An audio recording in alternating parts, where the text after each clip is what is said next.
Done na po kami mag-viewing. So, gusto lang natin kamustahin si client kung kamusta naman po yung kanilang viewing experience. For me po, yung experience ko is accommodating naman po yung aming agent namin, agent Yuan. Kahit anong room pa yan, ilang room pa yan, kahit anong ano pa yan, sige akitin namin para lang mapakita niyo yung room in actual, no? Para makita din namin kung anong convenient for us, yung signal, location, and then yung nakalaki yung room. Pinakita naman lahat kung okay pa rin hindi. So far, okay naman yung view and then yung location. Kaya feeling ko naman mukhang mag-go kami dito.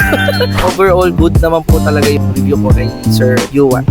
Sa akin naman po, experience ko kay Agent Yuan is na alam niya talaga kung ano yung gusto ng client. Hindi lang siya nagsa-sales talk kasi lahat ng mga criteria or requirements namin, lalong-lalo na yung signal, which is napaka-importante sa work ko namin, is gawa niya ng paraan para makahanap talaga ng unit na fit sa requirement namin.